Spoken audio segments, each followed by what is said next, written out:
Komið sæl, ég set hér fund bæjarstjórnar Hveragerðisbæjar nr. 550.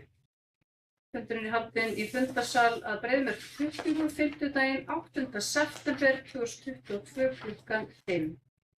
Fundinn sitja Jóhanna Ýr Jóhannsdóttir, Sandra Sigurðardóttir, Njörður Sigurðsson, Dagný Sif Sigurbjörnsdóttir, Halldór Benjamín Hreinsson, Friðrik Sigurbjörnsson, Alda Pálsdóttir er hverfandi og í stað hennar situr fundinn Sigmar Karlsson, Geir Sveinsson og Helga Kristjánsdóttir sem jafnframt rítar fundargerð. Ég ætla að leggja til dagskrárgerðar breytingu að ákveðnu liði verði afgreiðsla fundargerðar umhverfisnefndar verði frestað til næsta bæjarstjórnarfundar. Og ég eru bæjarfulltrúar samþykki því að fresta því til. Bara það urðu liðmistök að það var ekki rétt skjal sem að fylgdi þessum lið. Já, hann var samt komið inn á vef Hveragerðisbæjar. Ef þið eru sátt við að afgreiða, ef það er að fylla í okkar. Við fórum í gegnum það 5 meginn frá, sko. Já, eigum við þá bara að halda okkur við fyrir dagskrá. Það er ekki lægir eitthvað, sko. Þeir sem bara samþykkja, já, við bara... Þar, þeim meginn. Ok, þá heldum við bara, þá tekið þetta tilbaka og við heldum okkur bara við upphaflegt plan. Annars þarf ég að leita eftir athugasemdum við fundarboðið.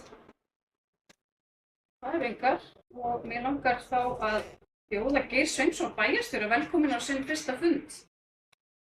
Bæjarstjórn. Takk hérlega fyrir það. Já. Gaman að vera með ykkur. Þá snúum við okkur til dagskrár. Fyrst að mála dagskrá er fundargerð bæjarráðs frá 2. september 2022 og þar eru afgreiddir sérstaklega liðir 5, 6, 7, 8, 11 og 12. Ég ætla að lesa hérna fyrst lið nr. 5, minnisblað frá byggingafulltrúa, ráðgjafar alútboðs vegna Hamarsallar. Einhverjir sem að vilja tjá sig þetta mál? Já. Gjörðu svo vel, Sigmar.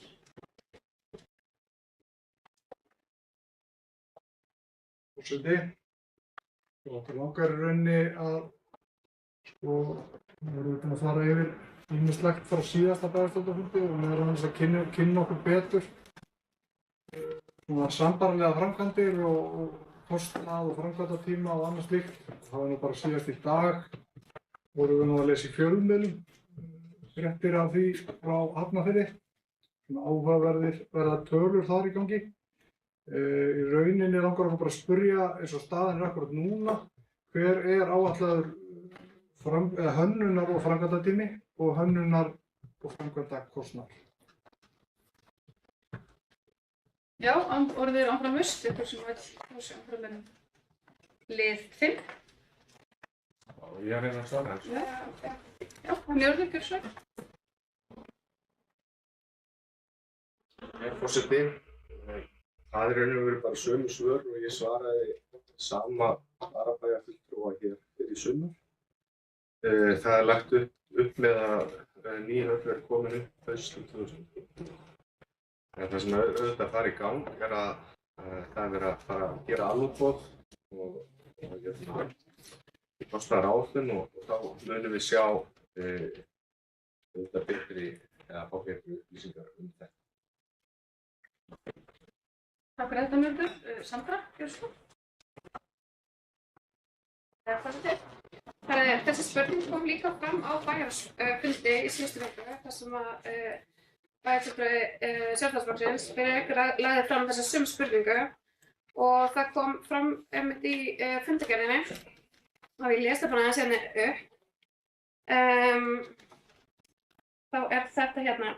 Í skýrslunni kemur fram að byggingin skuli vera frekar einföld og hagkvæm byggingu en kostnaður liggur ekki fyrir en næsta skref er að fá kostnaðarmat sem unnið verður út frá. Og einnig kemur fram í þessari skýrslu að byggingin verði byggð í áföngum og í fyrstu leyti verði í rauninni þá fjölnóttu gólf ásamt gervigrasi. Þannig að þessar upplýsingar voru komnar fram í síðustu viku og það er bara sömu upplýsingar sem liggja fyrir núna. Takk. Friðrik var á undan, gjörðu svo vel. Já, forseti. Það er náttúrulega skrítið að sé engin rammi það hvað þetta eigi að kosta. Því að núna sáum fréttir það frá Hafnarfirði að það á að fara að leggja af stað í hönnun og útboð og öllu þessu og þeir reikna með að höllin muni kosta 4,5 milljarð. Þannig að manni finnst nú skrítið að það sé ekki komin einhver tala á þessa íþróttahöll sem á að fara að reisa hér í Hveragerði. Þannig að manni finnst þetta svolítið skrítið, en þar í Hafnarfirði núna að reikna með að reisa bara fótboltahús, knatthús, upphitað sem kostar 4,5 milljarð og hönnun að fara af stað núna og framkvæmdin að vera tilbúin 2026. Þannig að þetta svona eðlilegri tímarammi. Manni finnst þessi tímarammi sem verið að setja hér fram að þetta verið komið upp í nóvember vera bara allan með þessu byggingaformi. Það sé bara varla hægt að standast við þetta, en það verður þá fróðlegt að sjá ef þetta stenst. Takk fyrir þetta, Friðrik. Orðið er enn laust en liðið 5. Já, Sigmar, já, Friðrik.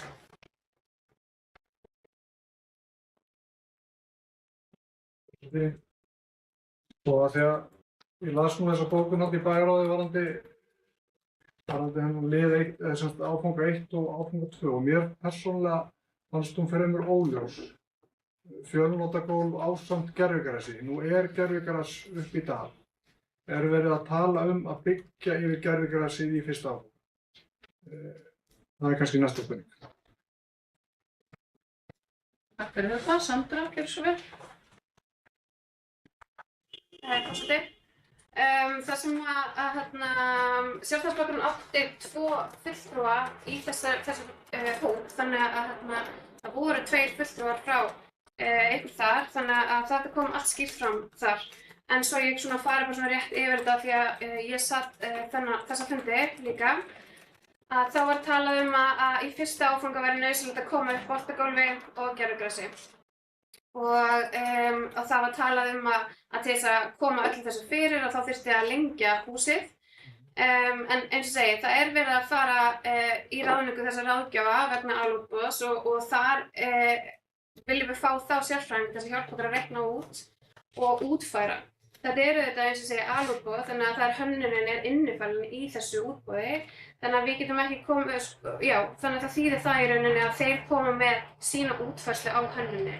En að sjálfsögðu var þessi hópur komið með svona ákveðna myndi í hugan hvernig þetta skyldi líta út. Og þá var verið að hugsa stúku og boltagólf og svo þar í framhaldi kæmu þá fimleikasalur og tækjasalur og svo þar í framhaldinu knattspyrnuvöllur eða gervigras. Þannig að eins og það kom fram í þessum hóp þá var að tala að gera boltagólfið klárt, loka miðsvæðinu og síðan kæmi gervigrasið, þannig að það væri í rauninni fyrsti áfangi. En eins og ég sagði áðan að þá er þetta náttúrulega alútboð, þannig að hönnunin er innifalin. Þannig að þetta er einhverjar hugmyndir sem komu upp í þessum vinnuhóp og svo verður bara að sjá hvað kemur út úr útboðinu. Takk. Takk fyrir þetta, Sandra. Njörður, Sigmar.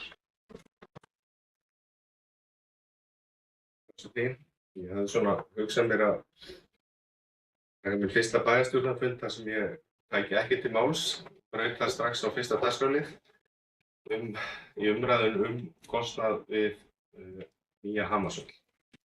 Og ég verð að segja að þetta líður svipað að kvikmyndinni Groundhog Day. Við erum búin að taka þessa umræðu alla áður og öll svörin hafa komið áður og alla spurningarna hafa komið áður fyrir á bæjarstjórnarfundi nú í sumar. Við höfum nefnt kostnað. Og það sem bæjarfulltrúar Sjálfstæðisflokksins er að gera er auðvitað að bera saman ólík hús. Þannig að við höfum alltaf borið fram hugmyndir öðruvísi hús heldur en til dæmis Selfosshöllin sem var fyrirmyndin til dæmis í skýrsluverki sem var lögð fram í apríl. Og við erum að tala ódýrari og hagkvæmari lausnir þar.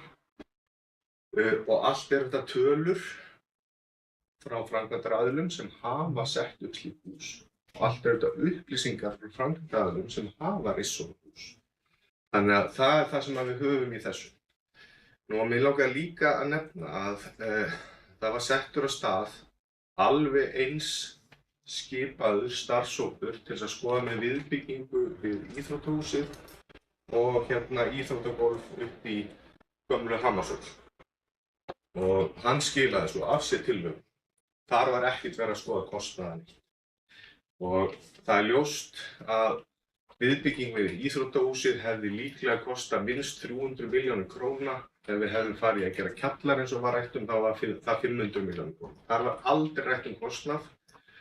En núna hafa bæjarfulltrúar Sjálfstæðisflokksins mjög mikla áhyggjur og áhuga á þeim kostnaði sem mun verða af þessum framkvæmdum, en hafðu það ekki í framkvæmdum er vörðu hug þeirra að viðbyggingu við íþróttahúsið. Friðrik?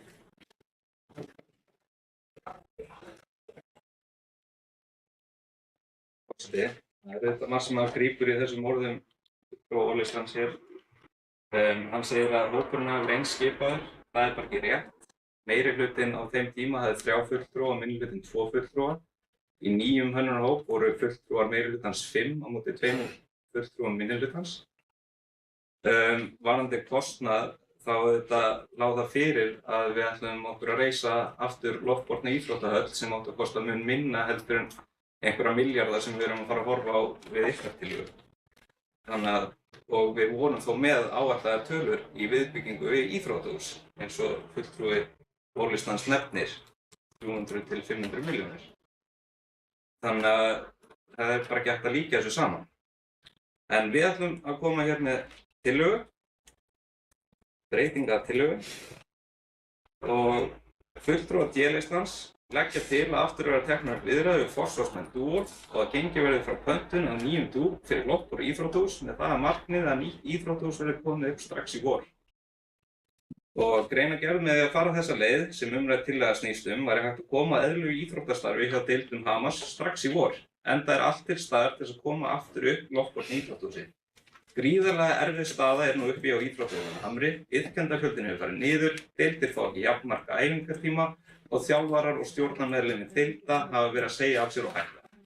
Ef farið væri þessa leið að reisa aftur loftbor íþróttahús, þá var hægt á næstu árum að skoða aðrar lausnir fyrir annað og nýtt íþróttamannvirki og hvernig hægt var að fjármagna slíka byggingu. Þá væri líka mögulega hægt að finna aðra staðsetningu fyrir það íþróttamannvirki, til dæmis á framtíðaruppbyggingarsvæði Hveragerðisbæjar Sólborgarsvæðinu. Það liggur fyrir að á því svæði verður töluverður íbúafjöldi og nauðsynlegt fyrir bæinn að byggja upp innviði á því svæði meðal annars í formi íþróttamannvirkja. Eins og áður hefur verið bent á, bæta tryggingar að miklu leyti það tjón sem hlaust við fall Hamarsallarinnar og því getur kostnaður Hveragerðisbæjar við að endurreisa aftur loftbor íþróttahús verið innan við 100 milljónir króna. Og undir þetta rita Friðrik Sjöfn. Takk fyrir þetta, Friðrik. Þá er tillaga D-lista borin upp þeir sem samþykkja hann. Má ég kannski... Já, orðið laust þessa tillögu fyrir svefnirður. Forseti,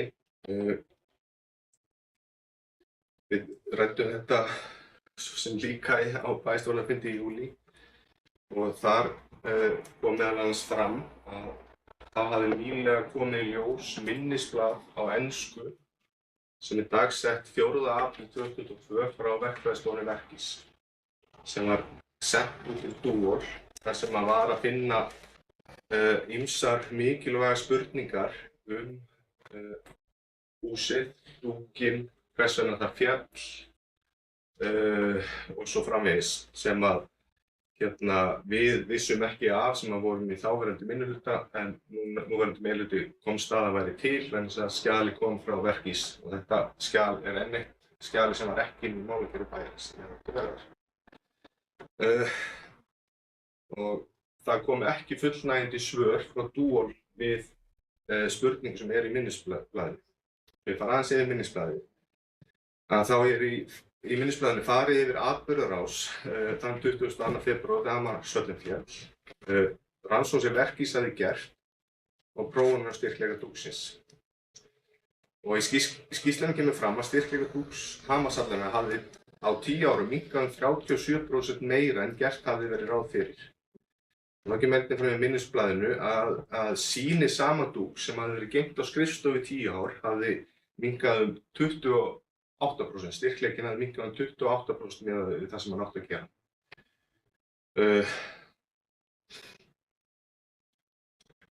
Og í minnisblaðinu kemur einnig fram að við skoðun á dúknum eftir að Hamarshöllin féll hafi komið í ljós að dúkurinn var ekki sérstaklega styrktur á hornum með tvöföldum dúk eins og hann átti að vera.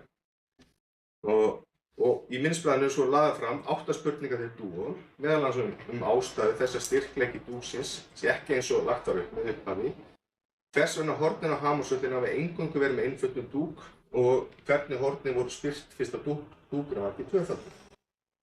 Þá var jafnframt óskað eftir lista yfir íþróttahallir frá Duol sem hefðu fallið og ástæðu þess að það hefði gerst.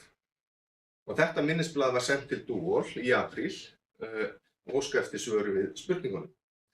Og Duol hefur ekki svarað þessum mikilvægu spurningum. Og það er í raun og veru ekki hægt að taka ákvörðun að fara þessa leið nema þið geti svarað þessum mikilvægu spurningum. Og mér langar að spyrja, fyrst við höfum nú fyrir forseta bæjarstjórnar, vissi hann af þessu minnisblaði? Og ef svo af hverju hann þá að leggja til að sé farið sama leið þegar við höfum ekki svör við þessum mikilvægu spurningum? Takk fyrir svar. Svo fer ég að loka mælendaskrá þennan lið. Já, forseti. Þessum spurningum var nú svolítið bara svara í tilboðinu sem við fengum frá Duol. Það sem kom fram að þeir ætluðu að bæta tvöföldum dúk á hafninn. Þeir sögðu að styrkleiki dúksins eru 20% sterkari heldur en hann var fyrir 10 árum þegar gamli dúkurinn var keyptur. Þannig að það lá alveg fyrir að dúkurinn sem við myndum fá ætti að vera mun styrkari og miklu meiri og betri reynsla af því. Þannig að þetta bara lá fyrir og ég skil ekki af hverju það þarf alltaf að vera í söguskýringar, af hverju ekki bara reynt á núna, hafa samband aftur við Duol, fá útskýringar þá betri ef að þær voru ekki nægjanlegar í tilboðinu og þá fara þessu leið. Því að það liggur fyrir að þetta er langt ódýrasta leiðin án þess að fara að setja sveitarfélagið á hausinn. Njörður og svo Sigmar og svo loka ég mælendaskrá.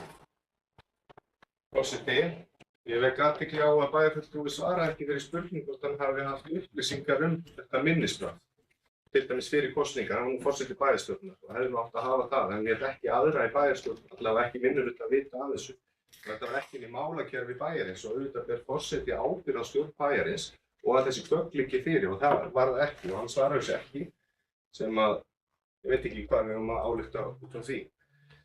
En þannig að svo ég skildi rétt, þá Sjálfstæðisflokkurinn tilbúinn að fara og fremja aftur við fyrirtæki, Duol, sem hefur ekki svarað þessum mikilvægum spurningum, af hverju dúkurinn var ekki tvöfaldur eins og lofað var og hvernig dúkurinn var þá styrktur. Auðvitað fyrir við söguna, vegna þess að það skiptir máli að versla við fyrirtæki sem við treystum. Þarna eru bara upplýsingar sem að við getum eiginlega ekki horft framhjá ef við ætlum að kaupa vöru frá þessu sama fyrirtæki aftur. Og það er bara óábyrgt að ætla að horfa framhjá þessu og halda áfram í viðskiptum við slíkt fyrirtæki. Fyrst þurfa að liggja fyrir nægileg og skýr svör frá fyrirtæki. Annað er óábyrgt. Sigmar og ég ætla að gefa Friðriki kost á að svara ef hann hefur áhuga á því. Sigmar Björnsson, annars mælendaskrá lokið. Forseti, einn möguleiki í þessu væri náttúrulega að horfa til þessara lausna en semja við annað fyrirtæki ef við erum ekki ánægð með fyrirtæki sem að liggur fyrir, Duol, þannig að það er einn möguleiki. En mér langar til þess að benda á eitt í þessu, af því að Njörður talaði á hann að við værum ekki að bera saman sömu húsin. Á síðasta bæjarstjórnarfundi þá talaði þú 2 hús. Það er annars vegar Skessuna í Hafnarfirði og hins vegar húsið í Mosfellsbæ sem ég man nú ekki hvað heitir. Ég kynnti mér þau hús töluvert núna og það kom meðal annars fram í fjölmiðlum í dag að Skessan kostaði 1,1 milljón. Þar er ekki fjölnotagólf, þar er ekki klósett, þar er ekki áhorfendastúka, þar er ekki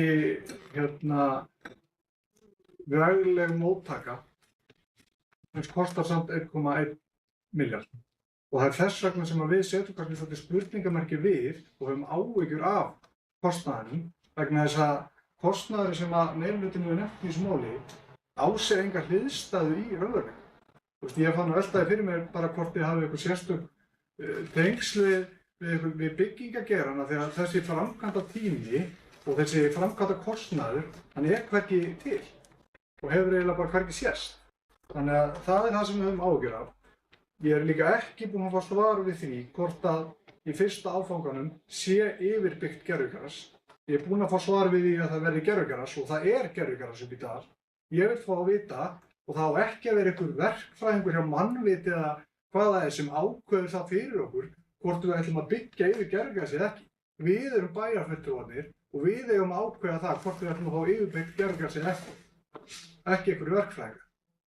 Þannig að ég vil fá að vita það, hvað er í fyrsta áfanganum? Er það yfirbyggt gervigras eða ekki? Og ég myndi gjarnan vilja vita líka, og ég ætla að vera raunin að hrósa ykkur fyrir það, að í þessari hönnunarhópsvinnu að hafa leitað ráða hjá sérfræðingum manni. Þeir komu að mér skilst á einn fund og voru svona til ráðgjaf. Það fannst mér vera vel gert.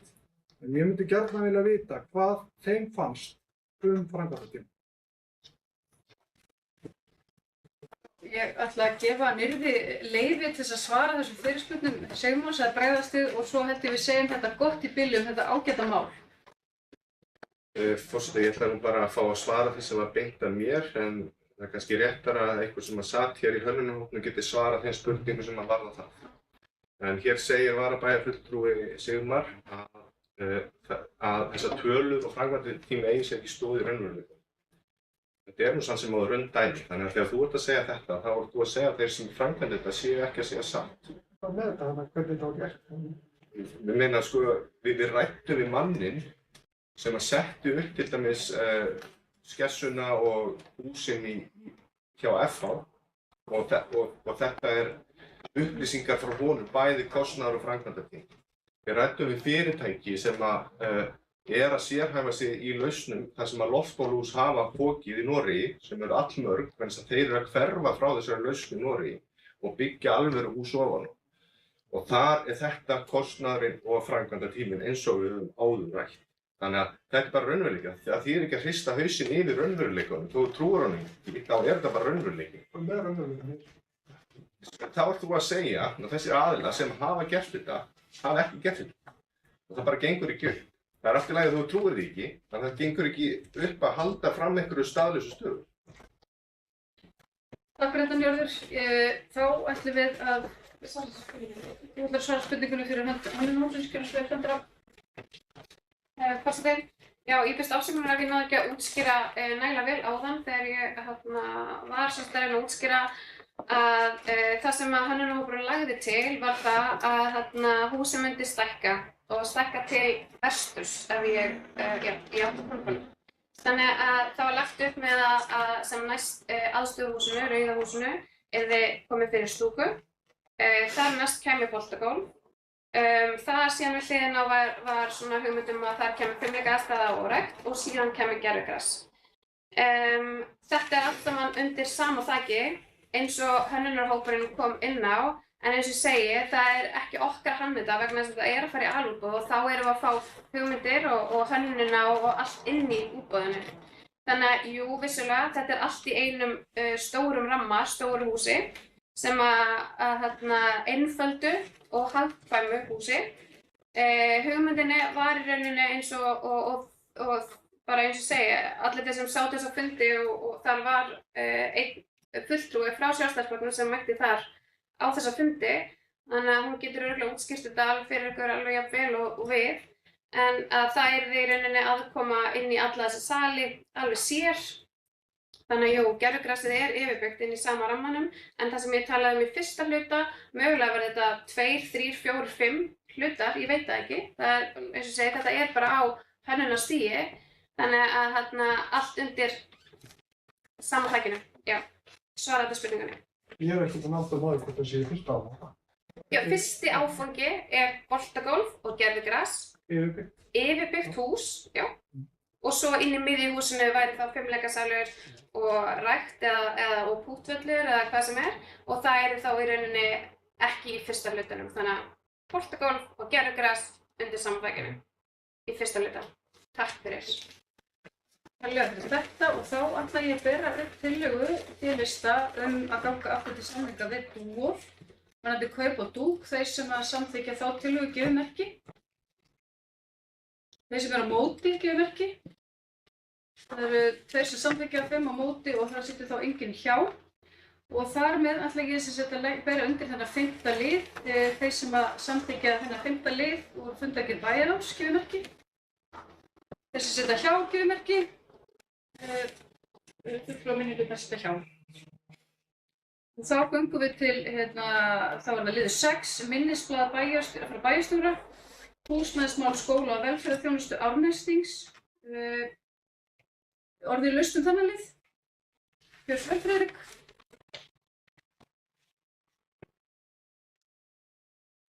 Já, forseti, við áttum nokkuð góðar umræður á bæjarráðsfundi varðandi þennan lið og það er svona nokkuð óljós framtíð myndi maður svona segja hvað varðar skóla og velferðarþjónustu Árnestings og mér finnst að við þurfum bráðum, hvort að þessi bara meirihlutinn eða öll bæjarstjórn að fara bara að ræða saman af alvöru hvernig við sjáum þessa framtíð fyrir okkur varðandi skóla og velferðarþjónustu hjá Hveragerðisbæ.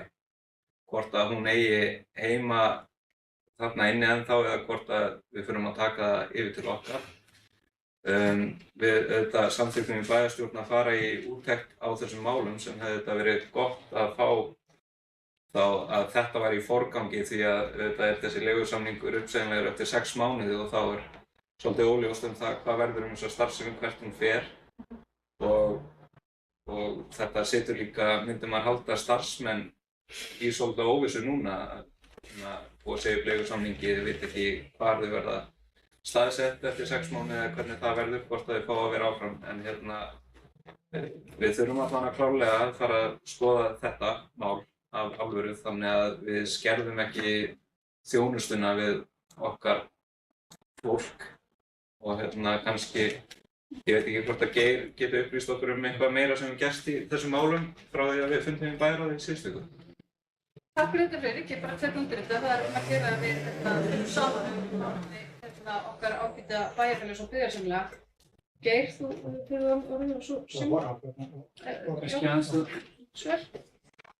Forseti, það er mjög ágætt að skýra þetta frekar. Eins og þið vitið þá var fundur í NOS sem tengist þessum málefnum. Kveikjan er kannski svo að það fór af stað umræða hér varðandi húsnæðismál hjá sviðinu og niðurstaðan var svo að reyna að ræða við NOS og benda á að það þyrfti að fá nýja aðstöðu fyrir sviðið og það kannski fór ekki alveg svo við vonuðumst eftir, þar við vonuðumst eftir að það yrði eitthvað samstarf um það. Það leiddi til þess og niðurstaðan er svo að búið að fela mér það að segja upp samningnum varðandi húsnæðið og við þetta vonum það að það taki ekki 6 mánuði að gera þær breytingar sem þarf að gera en við verðum samt að búa okkur undir það og það þýðir bara eitt að í samhliða því að þá verðum við þetta bara að finna þær lausnir sem við teljum að geta hent ekki bara fyrir NOS því að það þetta hefur líka verið samhliða þessu talið mögulegt að slá þann þverflugur einu höggi varðandi þá leikskólamál í Hveragerðisbæ. Þannig að það hefur verið að vinna því og við vonum svo sannarlega að það gangi eftir. Hins vegar er það þannig og þetta er auðvitað bara mjög góð spurning sem að kemur að við verðum að eiga samtal framtíð svá getum við sagt.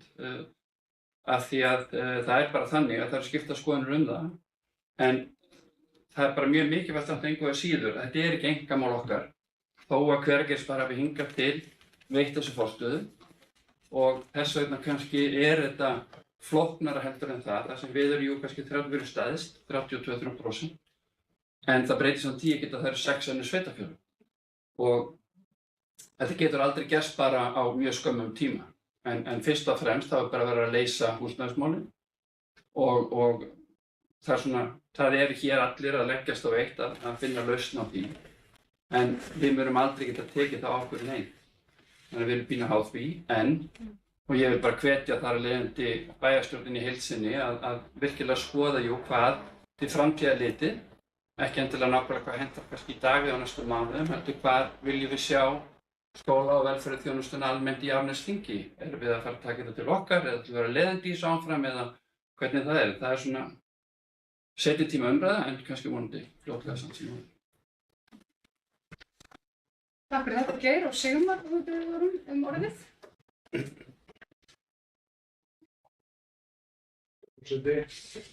Ég vil rauninni bara benda á, sko, mér finnst 2 atriði skipta alveg gríðarlega miklu máli í þessu. Sko, í fyrsta lagi, á meðan að Hveragerðisbær aðili að Svá, að starfsemi sé í Hveragerði. Það alveg gríðarlega mikilvægt.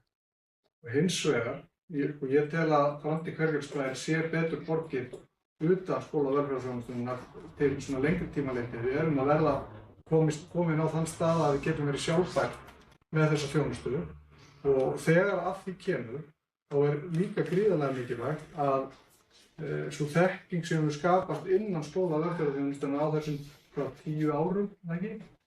Að hún haldist innan sveitarfélags. Af því að ég held að bara, ég geri ykkur ekki grein fyrir því, þessi fagnir sem að vinna þarna og í skólanum okkar, hvað það myndi hjálpa okkur mikið að geta notið þeirra starfskrafta áfram. Takk fyrir þetta. Það eru fleiri sem að... Bara... Já, Þetta sko. Samlegið síðan 2015 og búið að vera hérna síðan 2017 úti og kannski eitt sem ég gleymd að svara hérna með þetta gríðarlega mikilvægt að það eru auðvitað starfsfólkið. Því að óvissa er auðvitað alltaf mjög vond en sviðið svo sem veit og við erum búin að vera í góðu samstarfi við sviðið. Það er upplýst stöðu mála og það veit og gerir sig grein fyrir því að það geta orðið breytingar. Varðandi, þetta er einmitt einn liðurinn í því sem þarf auðvitað að ræða, það hvað skynsamlegast að gera. Og nefnt að hugsanlega verið bara best að við færum að standa ein og gera þetta sjálf og það er bara sjónarmið út af fyrir sig. En ég ætla samt að benda á að það eru gríðarlega stór mál sem eru inn í þessum flokki, þung og mikil mál og oft á tíðum kannski svo eining sem við erum akkurat með í dag kannski ekki verið nægilega öflug til þess að sinna því. Þannig að einhvers konar útfærsla á þessu að bara klárlega ræða það en þetta er jú eitt scenaríu sem hefur verið rætt. Takk fyrir þetta, Geir. Ég held að við þurfum að eiga gott samtal þetta. Það hefur verið gerð úttektarskýrsla á skóla- og velferðarþjónustunni og þar eru sérfræðingar sem að fara yfir allt saman sem viðkemur þessari starfsemi og ef hún er greind þá allt í henni sem mælir með þessu byggðarsamlagi. Þannig að við þurfum þá virkilega ígrunda hvað það er sem að ef við ætlum út úr þessu byggðarsamlagi þá þurfum við virkilega að finna út hver ástæðan fyrir því að við myndum vilja slíta samlaginu.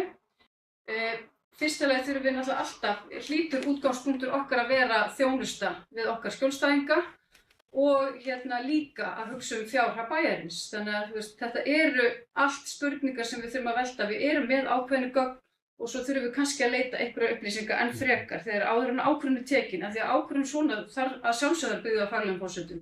Ég held að bara vona að við séum öll saman það. Gerum ekki ráð fyrir öðru. Orðið er enn laust þennan lið. Fleiri sem vilja tjá sig húsnæðismál skóla- og velferðarþjónustu Árnessþings. Ekki fleiri sem hljóðs, þannig að ég ber þennan lið fyrir fundinn. Þeir sem samþykkja þennan lið. Allir samþykkja þessum lið. Þá er það liður 7 úr fundargerð Bæjarráðs. Þjónustusamningur vatnsveitu við sameignarfélag Ölfusborga. Þeir sem orðið laust. Það er engin tjá sig þennan lið, þá ber ég hann undir fundinn til samþykktar. Þeir sem samþykkja geðmerki. Hann er samþykktur samhljóða. Liður 8 umsókn námsvist utan lögheimilis sveitarfélags. Fyrir sem að vilja tjá sig þennan lið. Engin hvað þessu hljóðs. Þeir sem samþykkja þennan lið geðmerki. Samþykkt samhljóða. Liður 11 tillaga frá fulltrúa D-lista. Gatnagerð friðarstaðir og við Varmá. Orðið laust þennan lið. Friðrik Björnsvörð.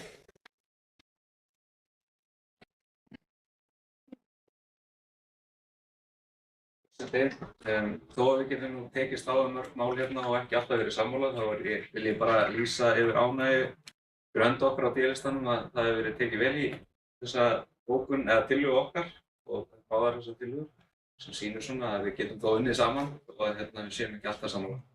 Þannig að gatnagerð á friðarstaðareitnum og þarna upp frá eru þetta bara mjög mikilvæg núna og bara flott að koma af stað sem fyrst þannig að við getum þá fara að úthluta fleiri íbúðum því að núna kampalandið komið í uppbyggingu og verktakarnir þar eru að fara að klára sitt og þá væntanlega fer þeim að vanta fleiri verkefni. Þannig að þetta bara ljómandi gott. Takk fyrir þetta, Friðrik. Fleiri sem var að tjá sig þennan lið.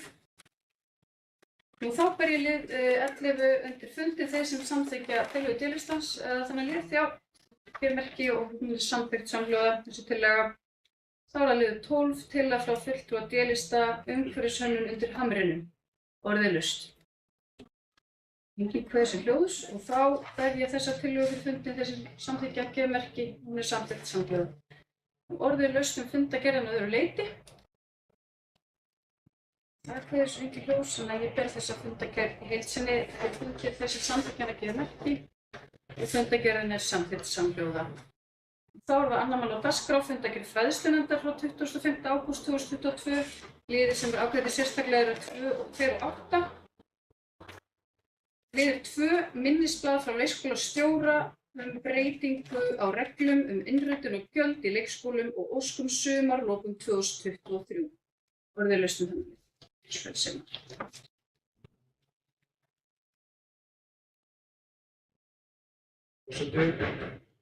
Þetta mál var rætt í fræðslunefnd og Alda Pálsdóttir, okkar fulltrúi, lagði fram bókun og það sem okkur langar að gera, við ætlum ekki að bókum þetta hér en við ætlum að taka undir bókunina þar sem hún var að fara yfir kröfur bæjarbúa sveigjanlegt sumarfrí barna í leikskólabæjarins.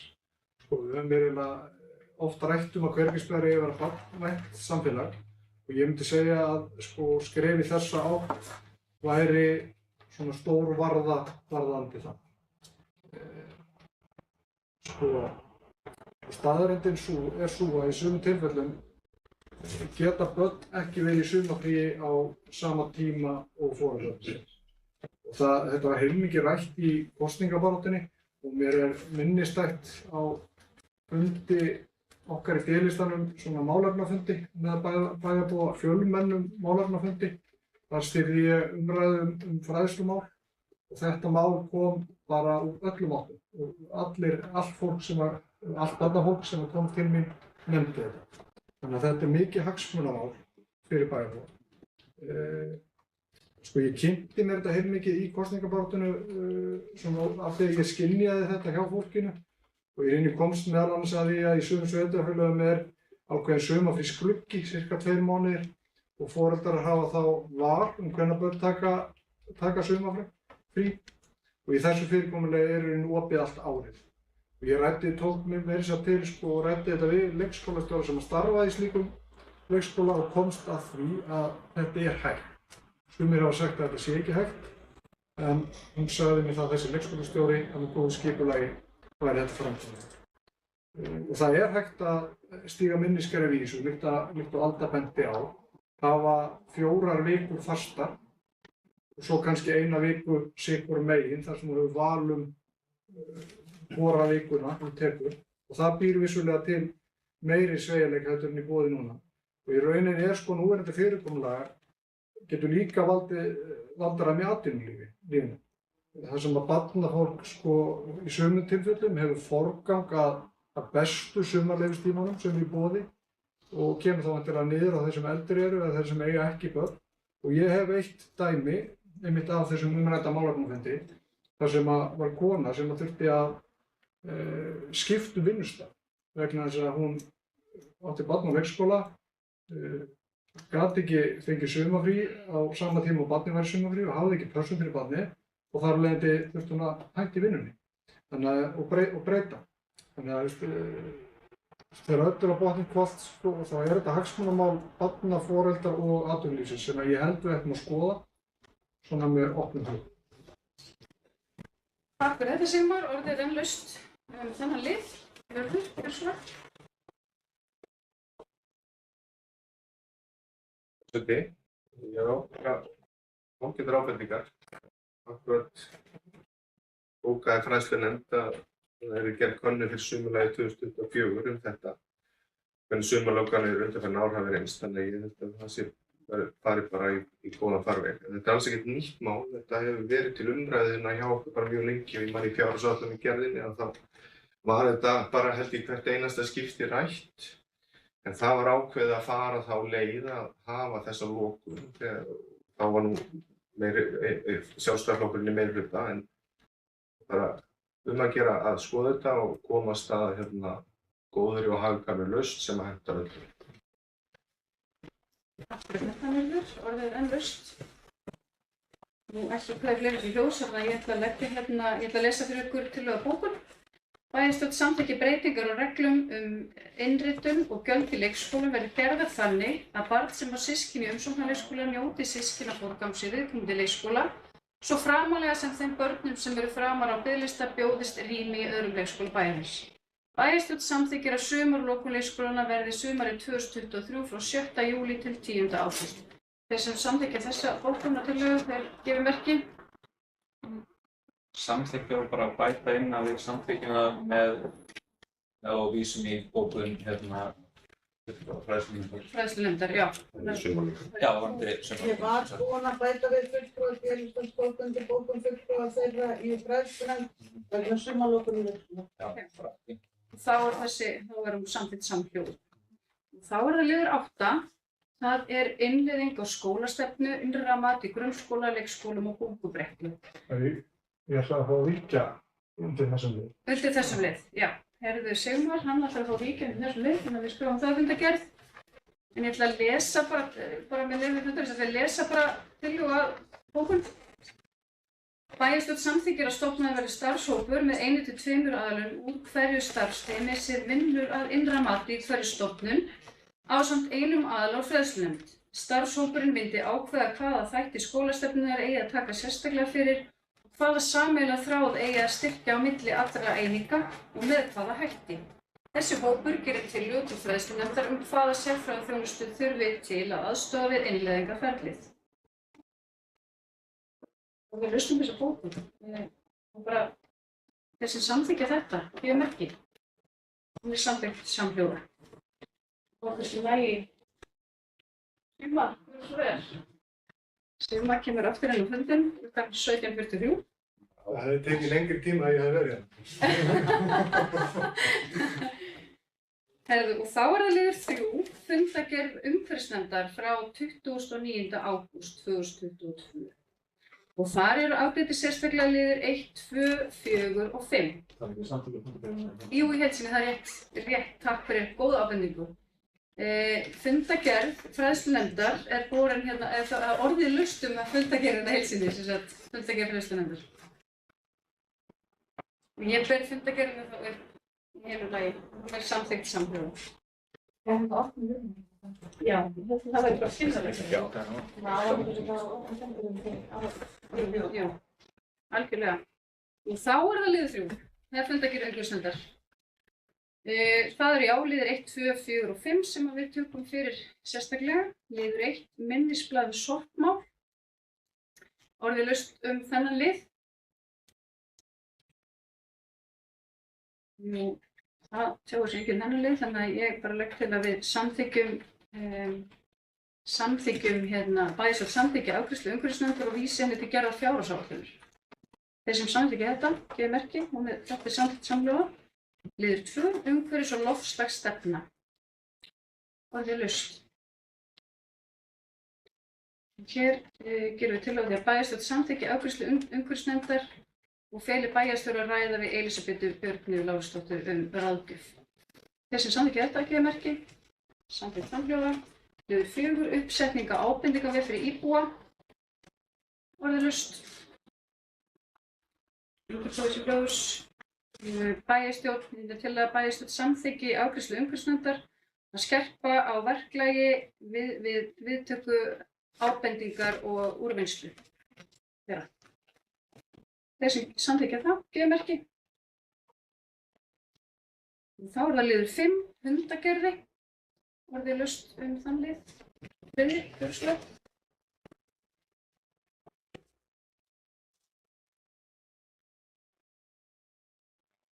Í ljósi þess að umhverfisnefnd er vísa til baka þessari tillögu staðsetningu fundargerðis, þá verðum við með hér bókun. Það er tillögu, sem sagt. Og svo í ljósi þess að umhverfisnefnd vísar til baka tillögu meirihluta bæjarstjórnar varðandi uppbyggingu hundarsvæðis undir hamrinum, þar sem ekkert skipulag liggur fyrir á svæðinu og bæjarfulltrúar D-listans bentu á síðasta bæjarstjórnarfundi, þá leggja fulltrúar D-listans aftur til eftirfarandi tillögu.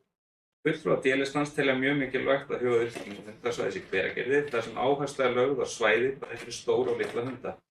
Við fögnum því að bæjarstjórn sé að huga að þessum málum en bendum á að samkvæmt aðalskipulagi er gert ráð fyrir 2 hundarsvæðum fyrir stóra og litla hunda á Vorsabæjarsvæðinu. Fulltrúar D-listans leggja til að farið verði í uppbyggingu á hundasvæði til framtíðar á Vorsabæjarsvæðinu. Myndi þetta rita Friðrik og Sigmar. Orðið laust þennan lið áfram. Njörður, kjörnsvæð.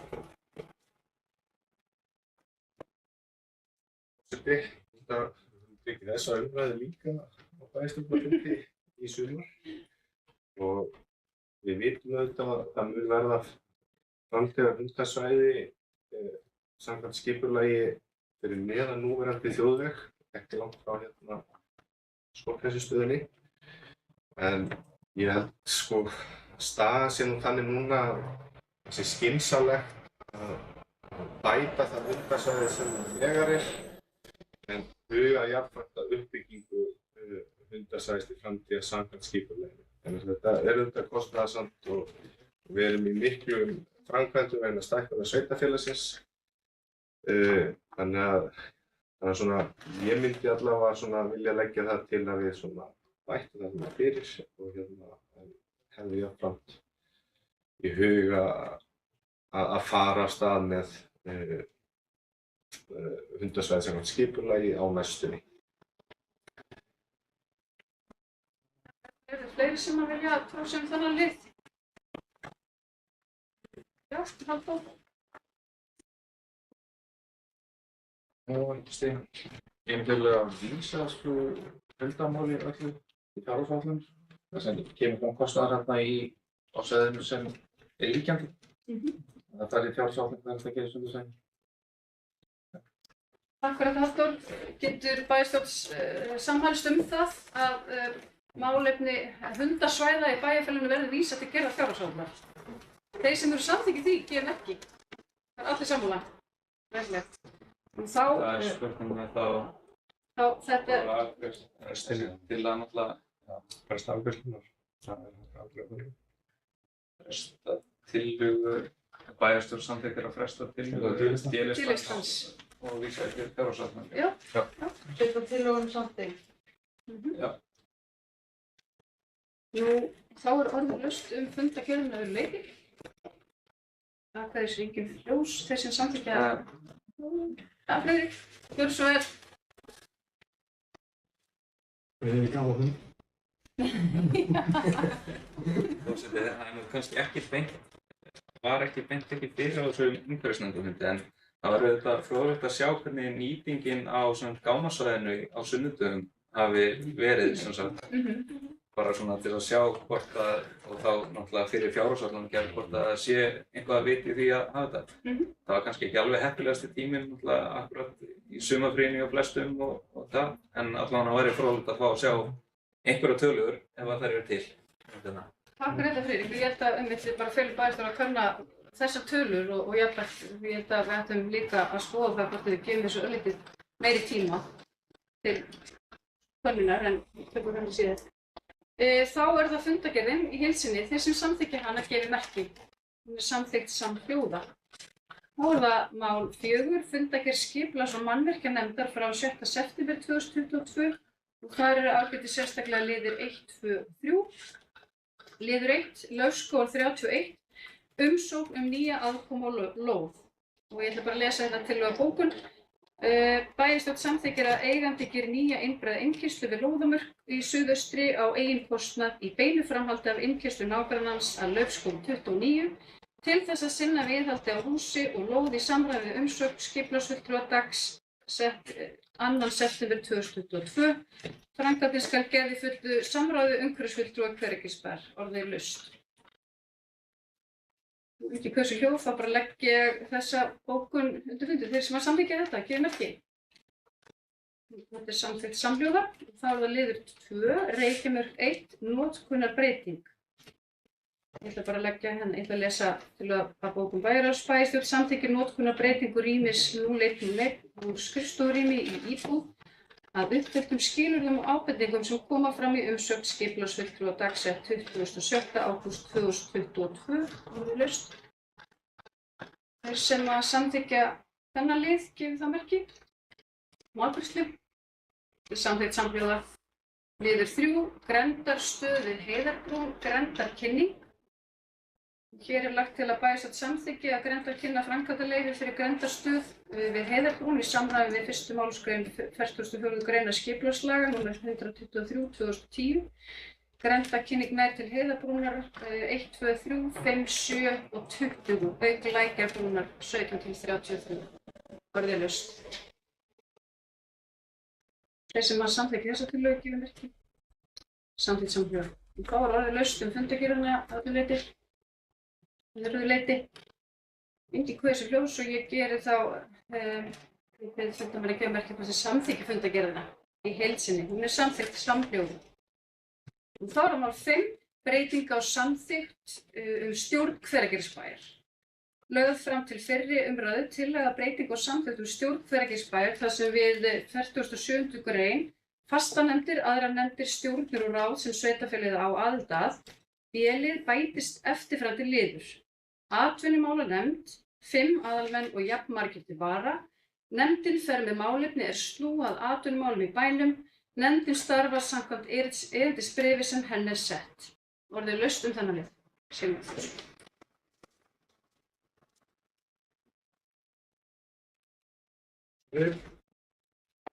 Og langar bara að leggja til breytingartillögu.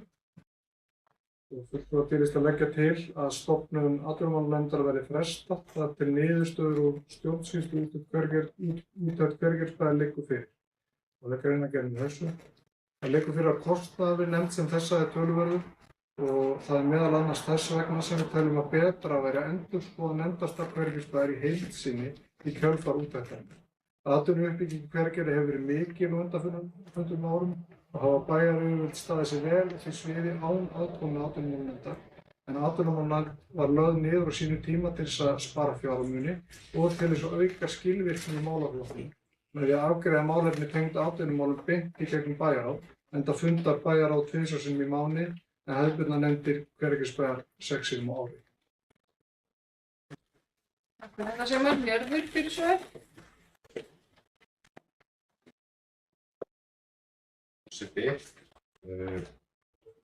Bara aðeins að fara yfir svona hugmyndir á bak við þetta.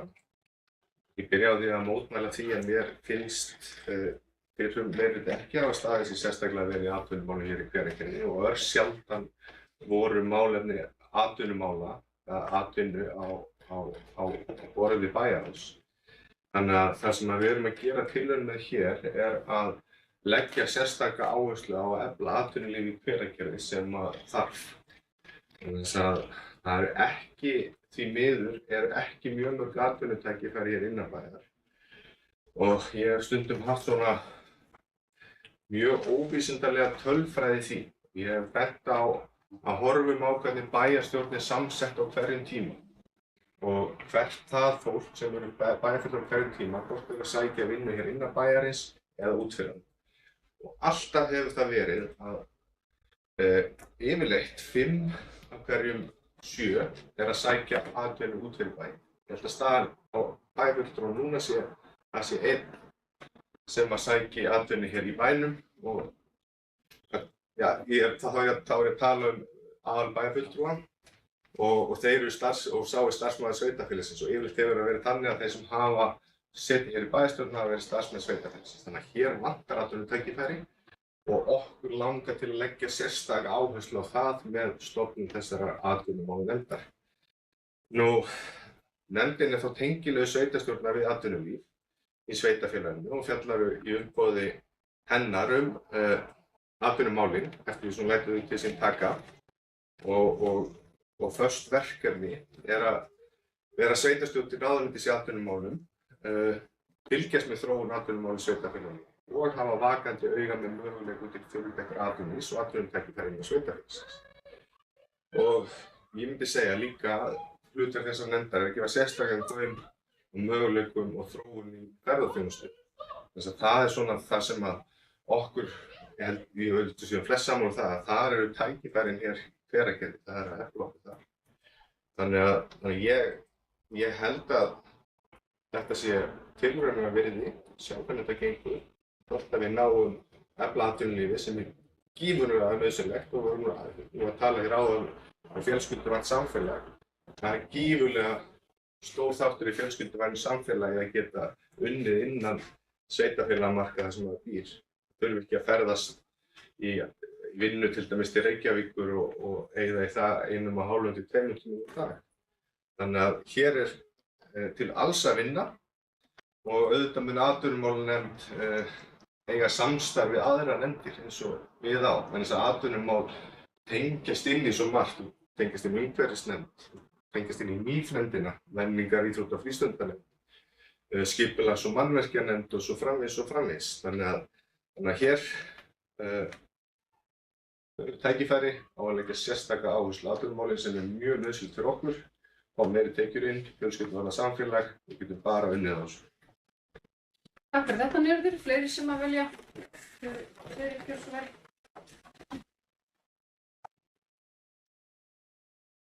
Forseti, það er auðvitað þessi hjákátlegt að segja að það hefur ekkert gerst í atvinnuuppbyggingu í Hveragerði á síðustu árum. Þegar maður þarf ekki annað en að líta hér út um gluggann, keyra eftir breiðumörkinni, sjá alla atvinnuuppbygginguna sem er í gangi á iðnaðarsvæðinu hérna fyrir neðan þjóðveg. Það sem við höfum verið að úthluta hér upp í Dal og bæjarráð hefur tekið það fyrir og starfað sem atvinnumálanefnd.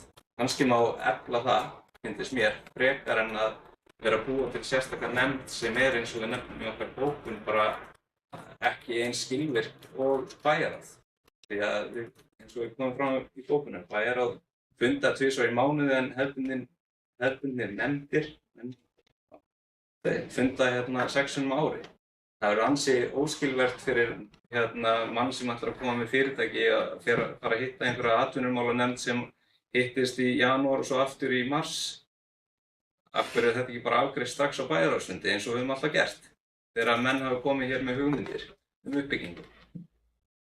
Þannig að ég vil ekki vera sammála því að það hafi ekkert gerst hér í atvinnumálum á síðustu árum og svo þarf ekki annað en að tala við vinnuveitendur hér í Hveragerði. Þá vantar bara starfsfólk. Það er allir að leita að starfsmönnum. Það er bara ef þú ferð út á hótelverk, ef þú ferð til Almars bakara. Það er stöðugt verið að auglýsa eftir starfsfólki. Það hefur aldrei verið jafn lítið atvinnuleysi hér í Hveragerði. Þannig ég get bara ekki verið sammála. Við getum alltaf gert betur. Það er alveg hægt að segja það, en við erum hér að fara af stað með Tívolíreitin, þar sem að vonandi verður þá byggt upp einhvers konar skrifstofuhúsnæði og þar koma vonandi inn einhverja aðilar. Það er að fara af stað svaka uppbygging á friðarstaðarreitnum eins og við höfum nú tekið fyrir í bæjarráðið með bæði ölverk og svo með eins konar baðlón.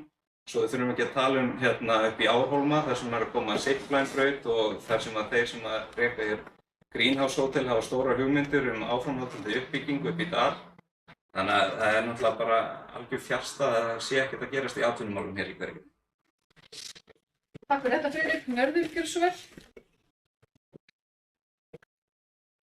Forseti, ég held að ég hef ekki sagt það, ef ég hef sagt það þá leiðrétti ég mig hér með, ég held ég hef ekki sagt að það var ekkert að gerast, þegar ég sagði að þeirri meirhluti hefði ekki lagt sérstaka áherslu á atvinnumál. Það er allt annað og auðvitað hefur byggst upp atvinna hér með aukinni fjölgun og auðvitað kemur það inn á skipulagsmálin eins og Friðrik kemur inn að réttilega að. En með því að leggja sérstaka áherslu á þetta, áherslu á þennan málaflokk með stofnun þessara nefndar, þá erum við að vonast til þess að við náum meiri árangur í þessu. Alveg svo við erum með sérstaka menningar íþrótta og frístundar. Við getum alveg afgreitt öll þau mál bara inn í bæjarráði og sleppt þessum óþarfa milliliði eins og Friðrik nefnir atvinnumálanefndina. Við viljum hafa þessa nefnd þess að þar erum við þá að koma inn fólki sem að sérhæfi sig í málaflokknum og vakandi fyrir tækifærum þar.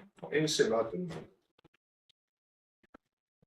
Já, ég aðeins tjá mig þetta, þá er þetta mikilvægt að við aukum fjölbreytni og af því að Njörður talaði mitt með tengingur við aðra nefndir og mér finnst þá líka mikilvægt í því samhengi að tala nýsköpun og allar svona gerðin sem var hægt að lyfta, koma enn frekar af stað hér í þessum ágæta bæ.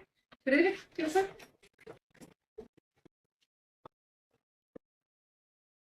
Já, forseti. Það má alveg vera sko, einhvers konar útfærsla á atvinnum og að nefnd væri í lagi, en það líka ástæðan fyrir að við viljum að bíða eftir úttektinni, því að mögulega viljum við gera einhverja breytingar á nefndarstarfi. Mögulega viljum við bara búa til menningar, ferðamála og atvinnumálanefnd og svo íþrótta og tómstundanefnd. Breytingar. Og mögulega ætlum við að ráða inn atvinnumálafulltrúa eða hver á að vera starfsmaður þessar nefndar, er það bæjarstjóri eða eitthvað, eða eigum við að fara í það að bara eins og þessi úttekt getur mögulega gert að breyta bara öllu stjórnskipulagi sveitarfélagsins. Viljum við fara í það að hafa sérstakann íþrótt- og tómstundafulltrúa og svo mögulega ferðamála og atvinnufulltrúa eins og við höfum svo sem talað Þannig að okkur finnst bæði mér finnst allan að þetta þarf að vera einhvers konar svona smá samhengi í þessu. Að allan að bæjarráð taki upp, ákvörðunum varðandi þessi atvinnumál, en það verði þá samstarf. Ég er ekkert að loka á atvinnunefnd, þó að mér finnst hún ekki óskilvirk, eða finnst hún ekki skilvirk. Það þarf aðeins að hugsa þetta dýpra heldur en bara að láta atvinnumálunefnd í gegn. Þess vegna erum við að tala þetta. En það hefur orðið atvinnuuppbygging í Hveragerði á síðustu árum. Það er alveg klart. Takk fyrir þetta, Friðrik. Fleiri sem að vilja hvað þessu? Ég vil ekki bara sitja þessum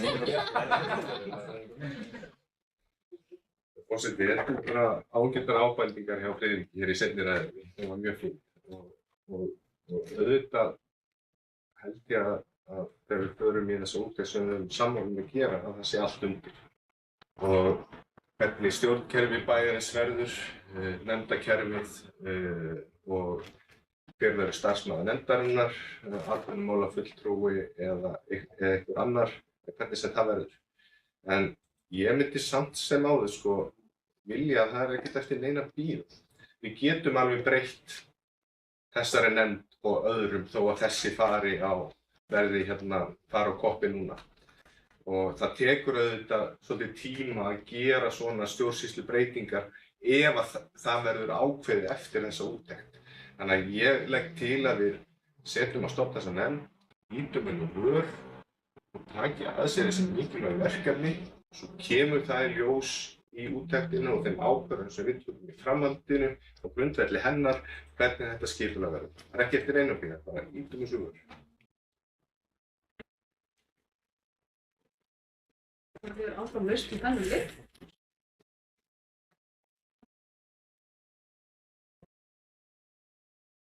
Ég ætla að bera upp tillögu D-listans að vísa þessari tillögu breytingum á samþykktum stjórn Hveragerðisbæjar til henni verið frestað bara. Þeir sem að samþykkja þá tillögu gefa merki. Þeir sem eru á móti gefa merki. Hún er felld með 5 atkvæðum á móti 2. Og þá ætla ég að bera upp þessa tillögu lið 5 á fundinum varðandi atvinnumálanefnd. Þeir sem samþykkja já, ég ætla að vísa þessari tillögu til síðari umræðu. Þeir sem samþykkja það gefa mér. Það samþykkt. Það 5 greitum. Já, Þau setja það. Þá er það liður 6, tillaga frá meirihluta okkar Hveragerðis og Framsóknar greiðslur til foreldra sem ekki geta nýtt sér leikskóla eða dagforeldra. Dæmi.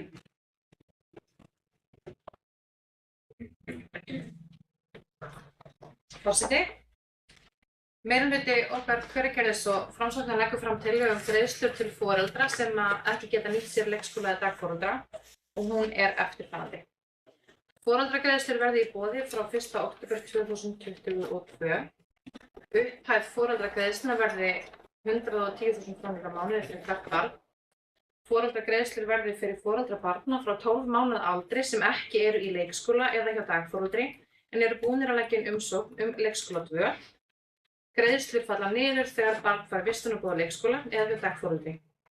Foreldragreiðslur verði eftirafgreiddar fyrir 10. dag hvers mánaðar. Umsókn skal berast fyrir 25. dag þess mánaðar sem foreldragreiðslur hefjast og greiðslur hefjast næsta mánuð eftir að barn verður árs gamalt. Foreldragreiðslur eru bundnar því að barn og annað foreldri sé með lögheimili í Hveragerði. Við flutning á lögheimili og sveitarfélaginu falla foreldragreiðslur niður frá og með sama degi. Með þessari tillögu fylgir greinargerð sem er svohljóðandi. Í málefnasamningi okkar Hveragerðis og Framsóknar er lögð rík áhersla á að öll börn komist inn á leikskóla við 12 mánaða aldur í samræmi við núgildandi markmið Hveragerðisbæjar þar um. Gangi það einhverra hluta ekki eftir verði greiddur foreldrastyrkur með börnum sem komast ekki inn á leikskóla við 12 mánaða aldur fram að úthlutun leikskólapláss. Undir þetta rita Jóhanna Ýr, Sandra, Njörður, Halldór og Dagný Sif. Takk fyrir þetta, Dagný. Orðið laust um þessa tillögu. Sigmar, gjörðu svo vel.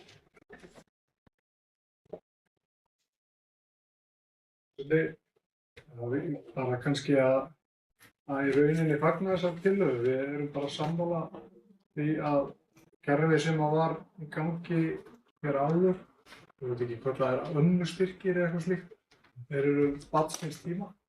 Þannig að það er bara gott að skoða þessa útfærslu, en jafnframt vona ég að í framtíðinni komi ekki til þess að við þurfum að nýta okkur þetta, af því að við ættum að geta sett okkur álitri markmið varðandi inntöku barna á leikskóla.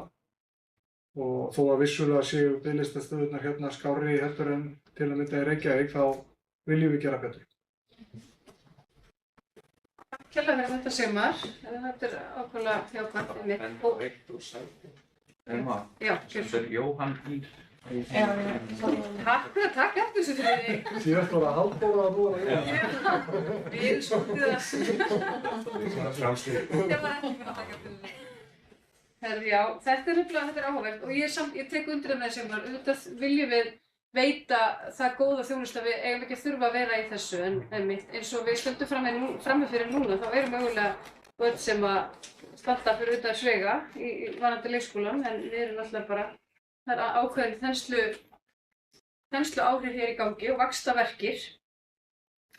En þá bara ber ég þessa tillögu meirihluta fyrir fund og þessi samþykkjana geðmerki, hún er samþykkt samhljóða. Þá er það síðasta mál á dagskrá sem er 7. liður, það er minnisblað frá skrifstofustjóra, viðauki vegna byggðasamlaga og samstarfsverkefna. Hér stendur lagt fram minnisblað frá skrifstofustjóra frá 7. september 2022 vegna viðauka við fjárhagsáætlun 2022 vegna byggðasamlaga og samstarfsverkefna. Orðið laust þennan lið. Já. Ég ekki málfrelsi. Ég ætla bara að veita skrifstofustjóra málfrelsi. Gjörðu svo vel. 10 mínútum áður en fundur byrjaði, ég fékk nefnilega tölvupóst frá þeim í KPMG sem gerði þetta það að skjalið er ekki rétt. Sem munar nú ekki mjög miklu en það það munar aðeins bæði á tekjum og gjöldum jafn mikið þannig að nettó munar þetta engu. Þeir tóku ranga tölu í okkar hlutfall í skóla og velferðarþjónustu. Þetta jafnast út þannig að allar niðurstöður verða eins. Viljum við ekki fresta að taka þetta fyrir þar til að fá leikklakana fund? Já. Eitthvað þið viljið gera. Íslandsveitir bæjarráðs eða eitthvað liggur í næstu umræðu. Já, það er skynsamlegt. Við bara samþykkir bæjarstjórn að vísa þessu erindi til næsta funda bæjarráðs. Til fullnaðar afgreiðslu þar. Þeir sem samþykkir það gefa merki. Það er samþykkt samhljóða. Nú, þá er það ekkert annað en að gera en að lesa upp fundagerð og hvernig var það fundur? Má að slíta fundur? Nei, það er ekki fundur en það er mótsönd. Já, það er eitthvað gaman. Þakka fyrir Friðrik fyrir forseti bæjarstjóranum með góða áfram að þakka fyrir áhorfið og nú má ég slíta fundi Helga, er það ekki? Nei. Bara rjúfa útsendingu. Já, þetta er alltaf að gerast. Við erum ennþá í beinni. Um leið og ég fæ Það er bara stopp.